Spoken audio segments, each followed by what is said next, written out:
I am Dracula.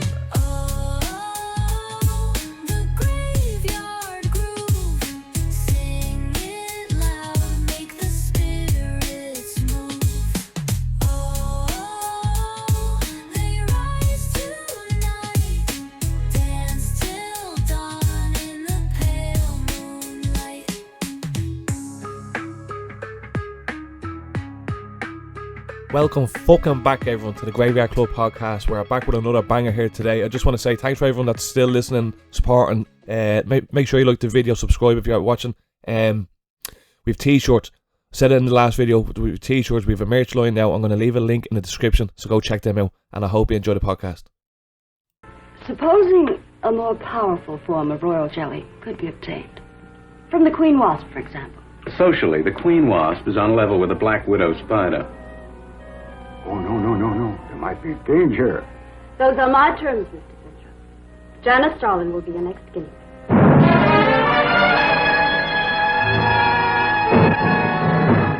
A woman of fantastic desires, sponsoring a scientist with fantastic theories, and demanding fantastic results. How old do I look? Tell me! How old? 23.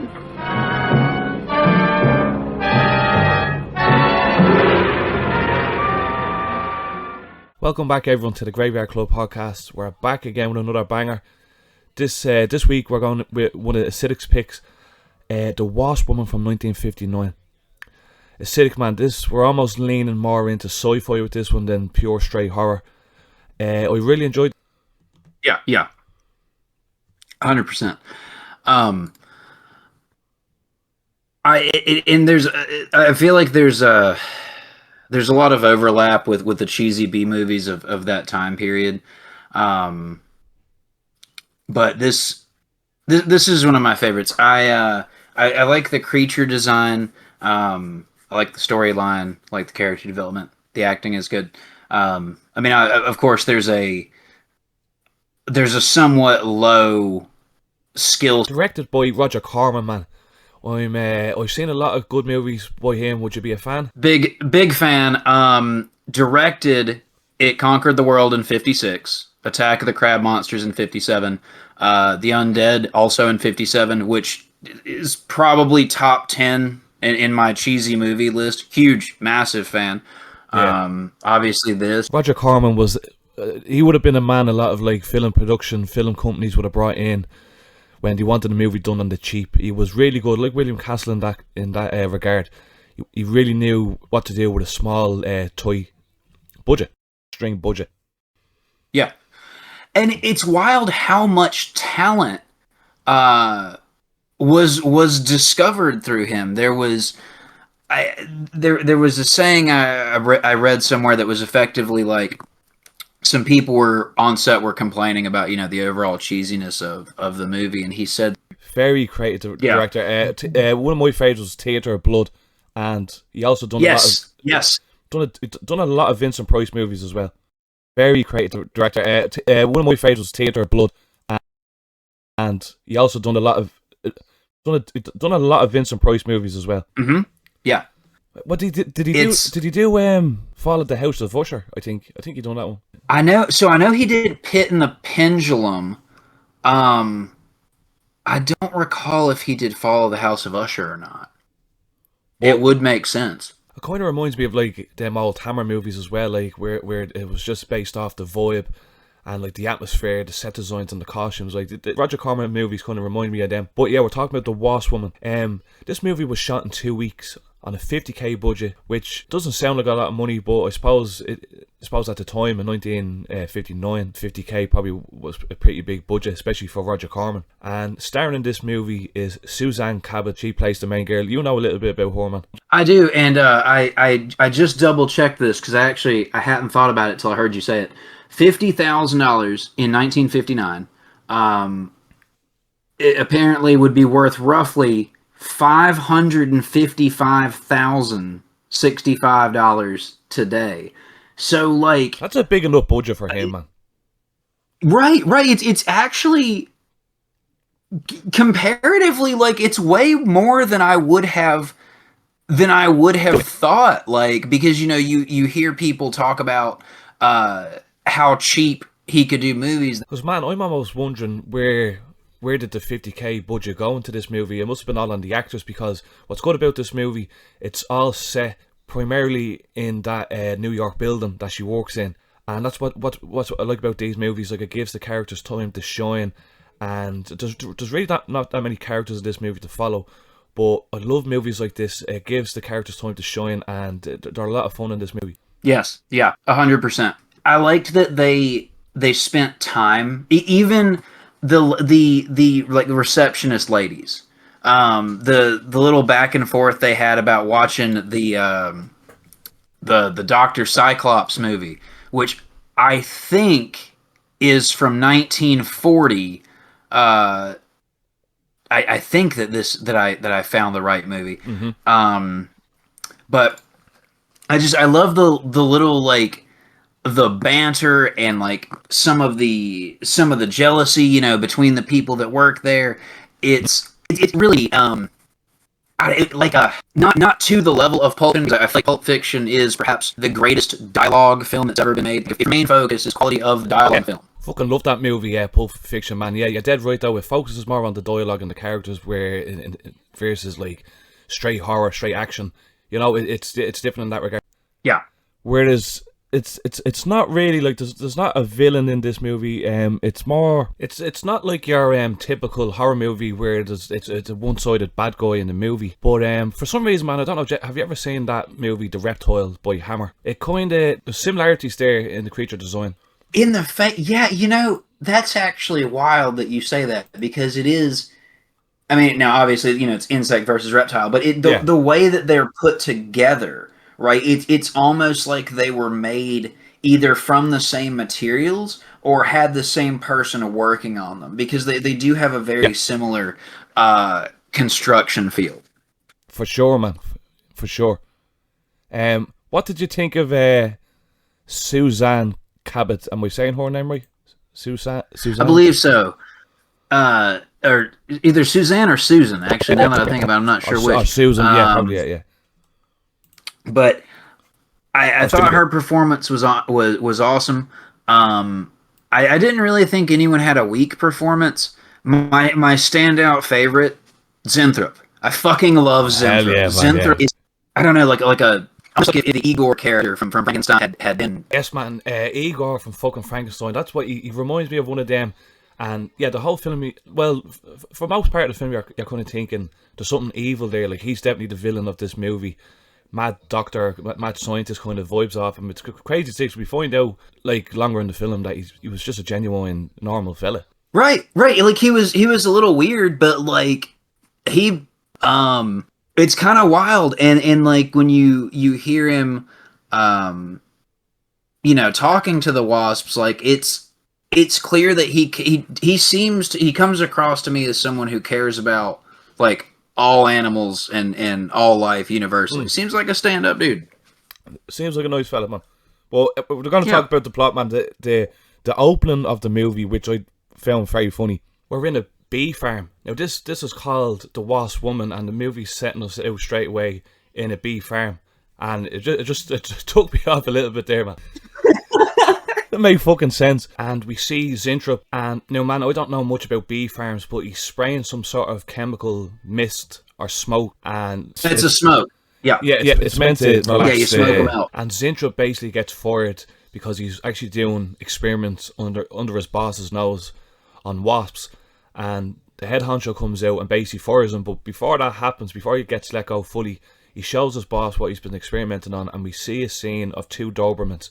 One looks like a puppy and one's fully grown, and he basically tells them if you extract the enzymes from a wasp and inject it into an animal, you can basically reverse aging or stop aging. I like how many times your expectations are subverted too, like not just with Zintrop, but like what you're saying, it's oh well, this is gonna be something scary just to do with, like, either age regression or like shrinking people or something like that. Like, okay, I got it. And then completely different direction, So that's what straight away, like especially in that start of the movie, I thought Zintrop was going to be the evil professor, the evil doctor of this movie. Yeah. You know. So then we skip, and now we're in New York. We're in Janice Starling's Enterprises, and this is a big cosmetic company, but they're currently losing money because Janice is getting older. And I don't know if you noticed this, Acidic. I think they aged her up a little bit at the start of the movie. It's wild. Like I it's so hard to tell, really, because like she looks fine.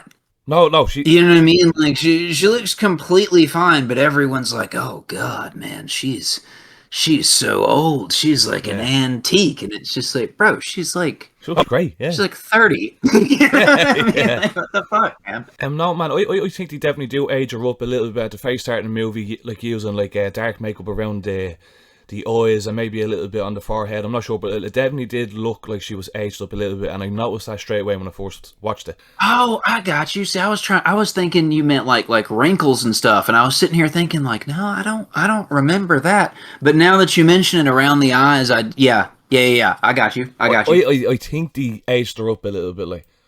But I was looking more into Susan Cabot. This was her final movie.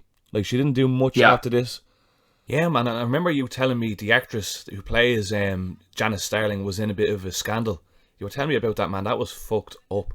Yeah, I don't remember the exact details, but she was struggling with some mental health issues. She had a relative that was taking some kind of growth hormone. It was her son. And it was her son. Okay, yeah. And she attempted to medicate her obviously completely unrelated, mental stuff via said growth hormone, and she died. It's really profoundly sad, and like I feel like we're as a society, like we're starting to take mental health stuff more seriously now, but back then, shit, I can't imagine that there were very many sources for her, and that makes me profoundly sad. Oh, 100%, man. Like, you sent me that, and I read all these different weird medications to help with our mental health. All these different weird medications to help with our mental health. There's so many different medication to take. There's so many different medication to take, and different medications. She was obviously taking the wrong one. Her son had suffered with dwarfism, and she was obviously taking his prescriptions. And one of the nights, she woke him up in a fit of rage. She thought he was somebody else, and in self-defense he had to kill her. And I think he lied to the police about a fella with a mask, with a ninja mask, came in, but it came out eventually he actually done it. Oh God, that's right. It wasn't even a I had my recollection was all wrong. Yeah, he killed, the son had to kill her in self-defense. I was sitting here thinking it was a health complication from the medication, but no, you're right. Yeah, no, the son had to kill her.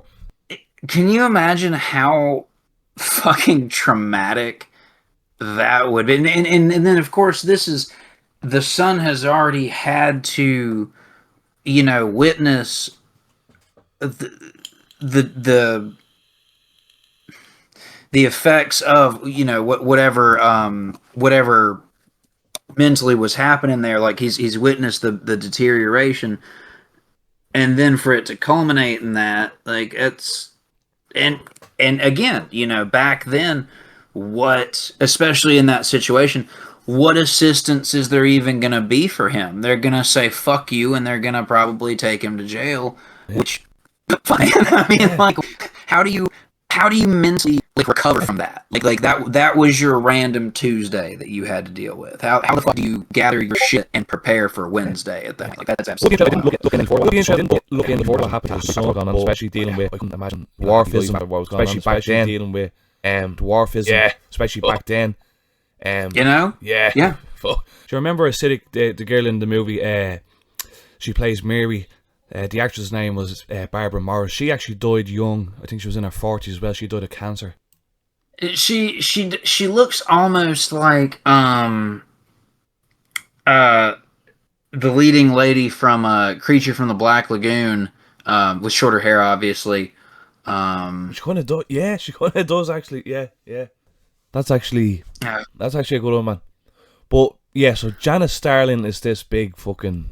She's this big head honcho of her cosmetic surgery. But as we were saying, they're losing money. So that's when Zintrop comes in, and two of them sit down and have a meeting.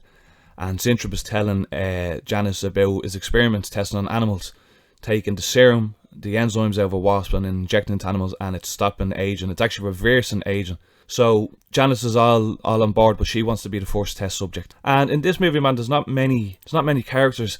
Fred Oisley plays Bill. Barbara Morris, as we were talking about, plays Mary. William Roderick plays Arthur Cooper, and then obviously we have Zintrop and Janice. So it's a nice small cast movie. Well, I want to talk a bit more about that music, man, as you were mentioning. It kind of has that jazzy kind of feel to it. It's a lot of the music in this movie I thought was great. The only thing that really fucks with me is the xylophone music. I hadn't watched the film in a while, and so I watched it again before we recorded this, just to make sure I was fresh on it. And the first time that xylophone hit, I sat there like, how the fuck did I forget about this? This, like, what is that? Why is this happening? Well, yeah, I thought that as well myself, man. And especially there's one or two scenes where like you get where there's a kill. Spoiler alert: there's a few kills in this movie, and then straight away we get like mad poppy jazz music. Like it's creepy. But I do love the setting of the movie, even though it's quite close quarters. It's very intimate. It really works, and as I was saying before, it gives the dialogue enough time to shine as well. Did Roger Corman write this one as well, man? Let's see. So I know that he directed it. Written by Leo Gordon and, I hope I'm pronouncing this correctly, Kenta Zertuch. I probably butchered that. Yeah. But it does not appear that he wrote it. But whoever they were, I'm not familiar with the names. They've done a good job with the script. It's a B movie at the end of the day, so you have to go in thinking it's a B movie. And for anyone that's like wanting to watch this, you can actually watch it on YouTube for free. And there's colorized versions. There's I watched the black and white version, but there's loads of different versions to watch on YouTube for free. Yeah. Click around until you find one of the good quality ones, because it does make a huge difference. But some of those rips are incredible. Yeah, and man, there's a colorized version of this as well, isn't there? Term memory, I might just be misremembering as the Sardonicus, because I know there's a colorized version of that. Because I was watching The Blob there the other day, man, and it was the colorized version, and there's a scene where they're in a car, and this car is like proper dark neon blue, and there's no way in hell in the 50s and 60s that you had cars that colour. So it makes me think, like, when you see colorized versions, it's they're just guessing the colours. It's not exactly how it would have looked back then. So I just think if it's a black and white film, just watch it as it's meant to be. Yeah. It's in the best case scenario, it's heavily doctored. So, Yeah, it's fun to say, like, as you said, back in the day, that would have blew people's minds. But there's one scene we're skipping over, man, that I want to talk about. When Zintrop first goes into Janet's office, he has two guinea pigs, like two test subjects that he's going to use an example to inject the serum in. Once he got DAs, they did not look like guinea pigs. I'm pretty sure that he brings in two guinea pigs, and then he ends up with a guinea pig and a mouse. I'm not a guinea pig expert, right? But I don't think that small thing is a baby guinea pig. I'm like 99% that it's a mouse. Man, I was watching that, right, and he injects one of the guinea pigs, and then the scene skips back, and it's a fucking rat, man. I didn't know if I was tripping or what. I was like, is that really a baby guinea pig? That looks fucking nothing like a guinea pig. It was fucking me up, man. I gave it the wrong syringe. This is the turn random stuff into a mouse syringe. Fuck. Whoops. But we see other experiments like the cat. Zintrop shows Janice a cat that was de-aged and basically now it's a kitten. So, like anything though, Janice starts taking the injections, and just like any junkie out there, it's never enough, and she continues to take them without the doctor knowing. And time passes, and she comes in, and she's talking to one of her co-workers, Mary, and she basically looks 20 years younger. She only looks like she's in her 20s right now. So it's working for her. And this is why I can tell that at the start of the movie, I think they de-aged her a little bit, or up their age a little bit with the makeup, because now she just looks young. Like, do you know what I mean? Like I say, the actress was quite young at the time. But do you remember the scene, man, where Zintrop comes back into the lab, and this is when he realizes that the serum isn't working, and we see the cat. We can actually hear the cat first, and you can just hear the cat wailing. Intense. I have, that's probably my most watched scene, because I go back and forth on like if it's fucked up or not. Like the first time you see it, you're like, holy shit, that's fucked up. That dude's just like throwing that cat around. Oh yeah, talking about that, and like, I don't know what he does, man. He must break the cat's neck or something like that. I think so, yeah. But like, watch how he's actually moving. He is treating it with care, but I think I think they used a fucking real cat for like that whole sequence. Yeah, man. If that wasn't a real cat, it definitely looked like one. And by God, that sounded like a fucking cat squealing.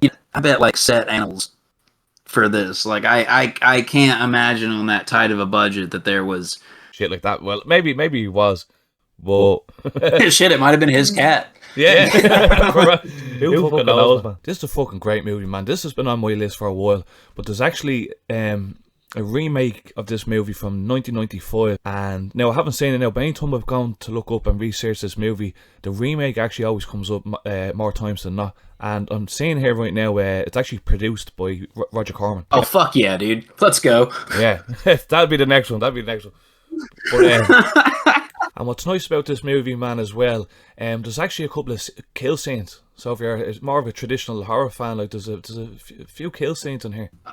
I don't know if I'd go as far as to call them a fight scene, but there's, it's more than just a quick kill montage. There's some laboratory struggles, which is always fun. You get lots of like glass shit breaking, stuff getting knocked over, like mad science lab looking stuff. It's a good time. And genuine blood, man. That was the last thing I thought I'd see in this movie, was a bit of blood.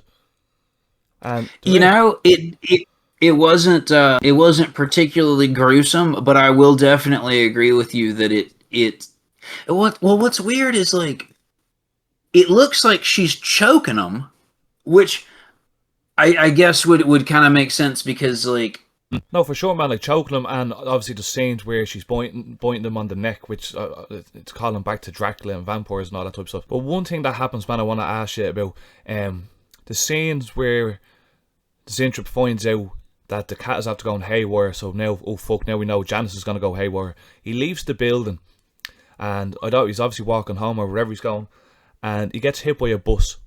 Now, when I first watched the man, I did not know if he committed suicide or was that a genuine like car accident that he got into. Did he actually get knocked over? Because I don't know. I thought he killed himself. Oh, I got you. Like he intentionally. Yeah, which from what I've read online, he didn't. He genuinely got hit by a car. Oh, that's an interesting take. Like he had a moment of clarity and realized like, oh fuck, yeah, I've been doing really fucked up shit. Oh, dude, that's actually really cool. Like I had never seen it from that perspective before. Like I had always just seen it as he's like preoccupied, right? And he's like, oh fuck, I gotta go do this. So like he's in a hurry, so he doesn't bother to like look both ways, and the motherfucker gets smacked in the intersection. Well, I'm assuming that's exactly what happened, and I'm wrong. Like, but I wanted to see if you thought the same thing or ever thought about that. It's an interesting perspective. Yeah, man, yeah. So Zintrop is now in hospital, and man, this is when I kind of realised is Janice the evil one in this film, because she really only cares about Zintrop's well-being for her own needs. Like she needs more of that serum. Like as we know now, she's balls deep in the wasp serum addiction. Yeah, I'm gonna have to go ahead and agree with you on that. I think that Janice Starling as a character, I think that they captured sometimes in films they try too hard to make you hate the villain. And I know that sounds stupid, but like at a certain point it diminishes my enjoyment of the film if if I have to be driven to hate someone to that degree. You know what I mean? No, for sure, man. That's what I think makes Janice's character very interesting. She's conflicted, like, but you can see our good traits and our bad traits, and obviously in this point of the film, you can see what she's after. She is in desperate need to look younger to save this company. But when I'm watching this film, man, it could be just me, but New York in the late 50s, 60s looks like such a peaceful place. When I think about New York and movies, a lot of the times the first movie that pops into my head is Basket Case, which was I think released in the 80s, where New York just looked like a sleazy fucking place, man. It doesn't look nearly as populated either. Like in like the 50s and 60s, it's kind of wild. Where I walked into actually I think I was walking to the bathroom, and I walked past my wife's room. I had never seen Basket Case. And I'm walking past her bedroom, and it's one of the scenes where Belial is just like flipping the fuck out. Oh, man, that movie is fucking wild. And I just said, the fucking screams and roars of Belial is just fucking crazy, man. The sequels don't have the same kind of feel as the original, but oh my god, man, that is one of my favourite B movies from the 80s. But yeah, that first one is a little cult classic to me. I fucking love that movie. Hell yeah. Hell yeah. And man, I remember in this movie, Zintrop basically gets hit by a car, and there's this big whole search for him. The police are getting involved. He got hit by a car about 20 steps away from the building, man. You know what I'm saying? Yeah. So and no one gives a shit. It's, imagine, like, dude comes walking out of building, dude gets hit by a car, and no one... You know, they're like, well, he has no family to contact. Okay, well, where was he hit? Perhaps we could start looking there. Nah, fuck it. We're just going to leave him. Yeah, do you know what I mean? Like, with the police not being involved in that accident when it happened, it's just funny. But we see scenes, man, and it's clearly not in New York. And then I was thinking, is it Las Vegas that these scenes are filmed in? Until I seen the palm trees. Now, unless there's palm trees somewhere in New York, I think they filmed a lot of these scenes not in New York. So I don't know how I missed that. I completely missed that until you mentioned it the other day. Now, granted, I'm not very well traveled, but the palm trees should have still been a dead fucking giveaway. Yeah, 100%, man. Do you know what I mean? Unless there's palm trees somewhere in New York. And then I want to ask you this as well. There's another scene, and it's around the same time where the police are going out to look for Zintrop, and I think it's just one of the operators or one of the call takers in the police station. But it looks like a completely different movie. The black and white looks like completely different. So like I'm wondering was that stock footage used from a different movie?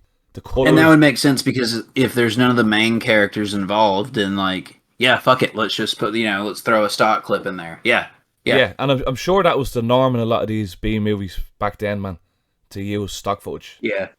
But yeah, no, I thought it was a cool little thing that I might have copped onto it. But I might have to go back and watch that again. I appreciate you pointing that out. That's fucking cool. Oh yeah, man. Like, I say, it was on the second time that I watched it, and that's kind of when I copped, oh my god, that looks like stock footage. And as I said, like, it was probably the norm back then. Roger Corman, low budget directors like using stock footage. But I want to talk more about the plot, man. So now Janice is this humanoid wasp-like creature, and she's going around picking apart people in the office. And again, this is where I'm kind of looking at Zintrop. Is this purposely done by Zintrop to create a monster? Like, does this have any parallels to Frankenstein or anything? He's been taking the heat from everybody, like the majority of the viewers included, for the whole movie. Yeah. And he got hit by a fucking car. Yeah. Give the man a fucking break here, yo. That's what I'm saying, bro. Like, Zintrop's not having a good time right now. Like, he's... No, man. Like, this fella is not having a good fucking time. And what's even worse, Janice actually persuades the doctors or whoever in the hospital that I'll bring him back to my apartment building. So she basically sets up Zintrop in the cosmetics building, which is crazy. No one even asked her any questions. They were like... Because what's wild is... I'm assuming that I feel like healthcare in general, like healthcare access, price of insurance, these things has gotten more fucked up as time has proceeded. Therefore, I assume insurance was more affordable, at least in terms of percentage of your overall income back then. But she still literally told them, like, spare no expense, like, fix this man. So, bro, I don't know what they charged her, but it was probably, they probably did pretty good. Like, Yeah, for sure, man. extended hospital stay, transport to the building, like, yeah. I just found it mad out of nowhere. The poor fucker is in her building, surrounded by all the different workers, the firm and all. Like, it's crazy, man. Well, what I wanted to ask you about though, what did you think of the creature design? So I'm okay. So I'm conflicted, right? Because like the part of me that loves B movies can forgive, poor design, but I feel like it could have been done a little bit better. I still like it, it's fun. But if I had 2 points of contention for the movie, it would be get rid of the xylophone music, and I think specifically it's the eyeballs of the costume that slightly rubbed me the wrong way. But man, And this is coming from like I love cheesy design, right? Robot monster, it conquered the world. I love that shit. But the eyeballs fuck with me. yeah, I suppose they are still bug like, but if you look at the movie poster, the promotional poster for this movie, the Wasp Woman looks completely different in the picture. Oh yeah, it's way off. Way off, man. It's funny because it's basically the exact opposite of what you actually get. Because it's in the poster, it's a absolutely fucking enormous, like 5 times the size of a human being, wasp with this lady's head on it. Yeah. And in the movie, it's the lady with at least bee hands. Yeah. And a bee head. I'm not sure if her feet. Well, man, the one thing I will say, when she's in this farm, she has some set of hands on her, doesn't she? Like, she does have hands, bro. They're buy one get one free, and everybody's getting a set. Like, she's whooping ass all over the laboratory. And again, it's one of my favorite things about old movies like this. Laboratory fight scenes. I want to see whole bookshelves of beakers and shit. Just, damn, I love that stuff so much. yeah, for sure, man, for sure. Like, especially lab settings. It just brings me back to Frankenstein movies. Just these days do any scenes like that justice anymore. I can't think of a modern film or a movie that's been done in the last 10 years, maybe more. It doesn't scratch the itch. Yeah, man, it doesn't do it like that, So we're actually getting near the end of the film now, man, and Zintrop is still in bed, and Bill and Mary comes in. They're the secretaries, they're part of the firm, and people are copping on to what's going on with Janice. She's basically, there's people going missing, and so the plan is to stop her, because everyone knows now. And near the end of the film, they throw carbolic acid. I think that's what it is, and I've no idea what that is, man. What the fuck is carbolic acid? It appears to fuck her up. I wonder if that's a real thing. Hold on. That's what I was wondering, man. Is carbolic acid, because it sounds like something I've heard before, but I've never heard the word. Also known as phenol. It's a chemical compound, C6H5OH, used in various industries and historically in medicine. It's a white crystalline solid with a distinctive odor and is toxic and corrosive. Well, you get double fucked there. Capable of causing severe burns. It's a common disinfectant. It has decreased use, though, due to its toxicity. Because, here we go. In case of accidental exposure. How random is that, man, just to have something like that, like carbolic acid, just lying there? Like, what a way to go fucking out. Like, I as you said, it done the fucking job. I got rid of her in the end. So the movie actually wraps up quite quick, man. Like, there's no, I wasn't expecting a happy ending or anything like that, but you don't really get to find out what happens to other characters, or what happens to Bill and Mary, or, you know what I mean? Like, she gets hit with the carbolic acid, she falls off a 50-story building, which is where the cosmetic company is, and yeah, it wraps up. We see the nice scene again with the wasps. It's very similar to the one at the beginning of the film. Yeah, and I think, to your point about how quickly the movie wrapped up, it didn't have a whole lot of places to go other than seeing the people who are still alive there like attempt to rebuild and what happens to Zintrop. But if it stretched itself out to an hour, and a half, 45, 2 hours, I think part of its charm is like you're saying, it's condensed, it's almost episodic, like it opens, it closes, here you go, take it. You can easily sit down, eat lunch, and watch these. That's just the beauty of it, man. Like these hour-long films, there's a lot of ones from Universal from the 30s and 40s that were under an hour and a half long, and the replay value is huge there. Like, do you know what I mean? Like I stuck this on 2 days in a row, and it was great. There's a lot of movies from this time that like beg to be remade. And it just gets me wondering what would a modern remake of this movie would be like if it was based off of this movie. Could it work in this day and age? I suppose with the likes of special effects and all, it could be possible. So I feel like there was that movie that came out recently called The Substance, and I feel like that might be the closest that we're gonna get, in just that it deals with a lot of the same Aging, fear of age, the fear of aging and things like that. Man. I would really like to see somebody, fucking anybody, bring back campy old, preferably black and white films. I don't necessarily know that there is an actual market for it, but no, there could be, man. Like there is B movies out there, but the Sharknado movies, as you said, and they go for the practical effects. At least back then, man, when they were doing these sort of movies, the directors thought outside of the box with the practical effects, the set designs. You know what I mean? Like that's kind of lost this day and age. Like you said earlier, modern stuff, it doesn't do it the same. I don't know if you're familiar with them, man, but there's actually a new Trauma Toxic Avenger film coming out. I'm gonna have to check that out. Yep. And that now. I'm not sure if it released. Yeah, I did see a trailer. I think I had a lot of trouble trying to get distributed. And if anyone out there listening is familiar with them, they're campy as fuck. Them movies, they're like full of gore, sex, and like kind of weird jokes and all that. Like I haven't seen too many of them. Like, but I'm definitely gonna go see this new remake whenever I get to see it. Oh shit! It's in theaters now.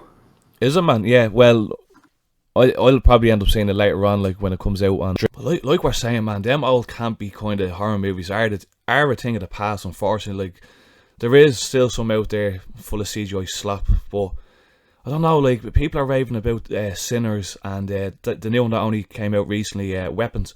But I'm more interested of going backwards, man, and seeing the older films. Yeah, I've heard good things about both of those films, but I mean, honestly, dude, I've heard good things about all kinds of movies that ended up to just suck ass. Yeah. There's a certain value with these old movies. Some of them, they're not all created equal, right? Invasion of the Neptune Men is objectively a fucking terrible film, right? Mm-hmm. But it's still, there is some enjoyment to be had in the campiness factor and in the cheese in itself. Whereas if you have a modern horror film that if you're watching, you're not really into, in my opinion, it doesn't like at that point it's just a waste of time, right? Because it doesn't even have the charm that these old films have, even if they're C rate or even D rate, like quote unquote barely watchable. Manos, Hand of Fate, a fucking terrible film. Is it worth watching? Yes, absolutely, it is worth fucking watching. If something like that, I feel like the equivalent, though, right? The equivalent that we get is this Netflix slop. Like, I mean, Sharknado is a fucking example. That's probably one of the CGI slap. That's all that fucking is, man. There's at least these old movies. The directors actually had to fucking think. You couldn't use computers.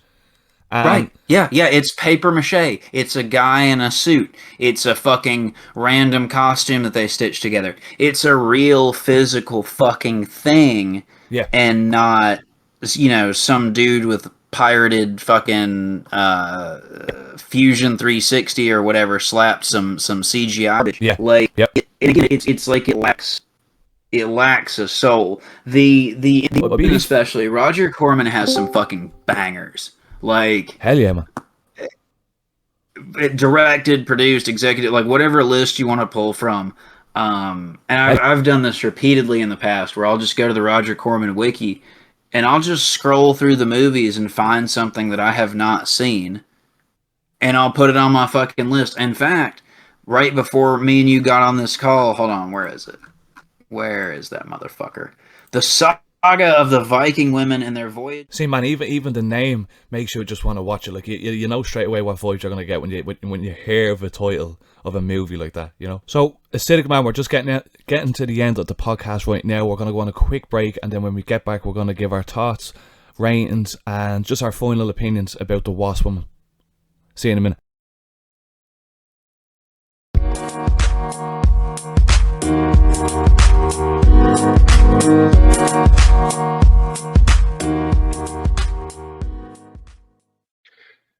Do you enjoy movies? Do you enjoy adult beverages? Do you enjoy conversations that could go off the rails at any second? If you said yes to any of these questions, then you should check out the Films and Fermentation podcast. I'm Leo. I'm Kevin. I'm Mike, We're just three friends. who like to talk shit about movies. While getting shit-faced. So join us every week as we discuss interesting movie topics like best ensemble films, most paused moments in cinema, and the occasional movie review, plus so much more. When you add drinking, you have no idea where this conversations could go.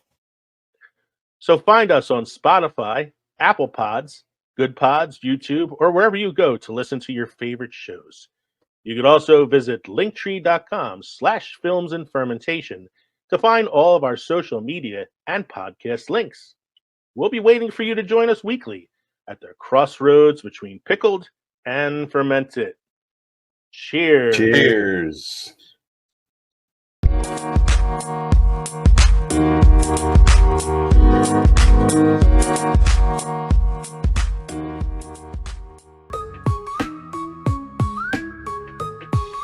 The undead party, they're taking their chance. Skeletons rattle, they're learning to dance.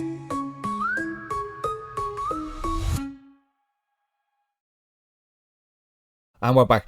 If you're watching on YouTube, make sure you give the video a like, please, and subscribe if you want to see more. And if you're over on Spotify, give us a little rating. We're trying to get the numbers up over here a little bit more. So yeah, we're back. Acidic, bro, we'll start with you. Let me know what you liked about the film, what you didn't like, and then finally give me your rating out of 5. I like the story. I like the execution. Again, I think one of my favorite parts was the misdirection. Like how many times they make you think, like, oh, I know what's going to happen, and then you're wrong. I thought that was really cool. One thing I did want to point out that I forgot to earlier. In the first scene of the movie, the other beekeeper who rats out our boy, right, to the CEO, he's like, yeah, man, Zintrop ain't doing shit. He's over there. Yeah, man, I remember him. Fuck that fella. Fuck that guy's a punk ass bitch. Fuck him. I just want to throw that out there. Yeah, fuck alone. Like, just go your top honey hard cool. Like, you're already at the top. All right, it's out of 5, correct? Yeah. We're gonna go up. 3.3. That's what I get. 3.5. Yeah, that's respectable, man. I'll go now. What I didn't like. Well, I'll start off what I did like. What I did like about the movie is the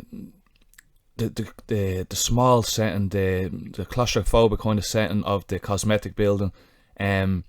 All the characters, even though it was a little bit cheesy at times, done a great job.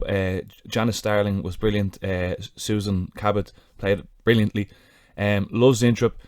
There wasn't a lot I could really fault here, man. Maybe the ending wrapped up a little bit quick. If I had to pick it apart a little bit, maybe it's the ending. But like we were both saying, there wasn't really much there, or really who would have really gave a fuck about the other characters. I'll be honest with you, after that ending. What's really fucked up is that absolutely no one's gonna give a shit about Zintrop. Like, who's gonna pay his hospital bill now? Like, for his continued treatment, where the fuck is he gonna go? Yeah, like, I mean, the poor bastard got fired and then got hit by a car, and I mean, he was probably not all there to begin with. He's definitely not all there now. He's fucking got hit by a car, fired, and attacked by a giant bee woman, wasp woman. Nah, man. I actually want to talk about a little bit about the actor who played Zintrop, Michael Mark, a Russian-born American actor, man. He appeared in over 120 movies between 1928 and 1969. Man, have a look right now. He was in a lot of movies. The Ghost of Frankenstein, I'm saying, The House of Frankenstein. He was in a lot of them classic movies. Like, he kind of does look recognisable. Was he in the Twilight Zone? Do you know? Twilight Zone. Well, I'm reading here he was actually in the 31 Frankenstein, but the Twilight Zone. Trying to read here now. What year would that came out? Let's see. He was in a lot of movies, though, man. I'm reading the list here. He was in 59 to 64. I couldn't remember what the stretch was. He does look really familiar. He's in Casablanca. He's in as well. Attack of the Puppet People. Wait, what? Yeah, he was in Casablanca. Really? As who's he play? Where's that? Vendor. He's uncredited as well, so he obviously only played a small role in it. But he has such, definitely has a familiar face, man. I'm almost getting like Sean Connery vibes off him. It's strange. Yeah, a little bit. I'm with you. Yeah, he was very good. But yeah, my rating, man, I'm gonna give it a 3.5 as well. Same as you. Just a solid B movie that you can come back to and enjoy. 100%. 100%. I'm sitting here scrolling through his list now that you brought it up, and this is a long ass list. A lot of Universal movies, man. He was in the Flash Gordon movie. Yeah. 10 Commandments. Yeah, I definitely recognize him in something, man. He has that face. I mean, he's in stuff going back like to 1928. Shit, man. Like 28 to 69. Holy shit. Yeah, man, with the amount of films that he's in, I'm actually surprised none of us know or recognise exactly what he's in. But if you made it this far, please like the video, share, comment, subscribe, everything if you're watching on YouTube, and of course if you're on Spotify, leave us a rating. And check out all the other episodes that we have. There's more in store with me and Acidic. And yeah, Acidic, thanks for being here today, man. Yeah, man, thank you for having me. It's always a pleasure. For sure, bro. I haven't picked another film yet, but I am going to stick to these 50, 60 sci-fi / horror movies. They're hitting the last while, and a lot of them you can actually watch on YouTube. Yeah, man, I really enjoyed The Wasp Woman. That was a fucking great pick. Glad you enjoyed it. Glad to be able to share that. Looking forward to seeing what your next pick is, man. Yeah, bro. Like I was almost going to pick another William Castle movie, but after seeing this Roger Corman movie, it got me thinking about all the different movies he's done that I fucking love. Actually, only about 2 weeks ago, I got a Vincent Price box set, and it's all films directed by Roger Corman, and they're based off them stories. I forget your man's name, Ellen Gar something. What was it? Oh, Edgar Allan Poe. Yeah, man. It's like six Blu-rays, and they're all based on them stories, and every single one of them stars Vincent Price. It's a pretty neat box set now. I'm about to get it on Amazon if you want to check that out. Hell yeah. Yeah, big fan of specifically The Pit and the Pendulum. I thought was really nice from 61. Yeah, that's part of the box set. I've yet to see that one. So that could be that could be the next pick, man. But yeah, if you made it this far, thanks for watching, and me and Acidic will see you on the next one. Flash quick like a strobe light scare. You're running, you're tripping, but no one's there. Pumpkinhead DJ spinning in despair. Candles flicker, the vibe's rare air. Black cats purr and witches ride high. Bats take flight across the red sky. Your heart's a drum, hear it multiply. Graveyard club live will never die.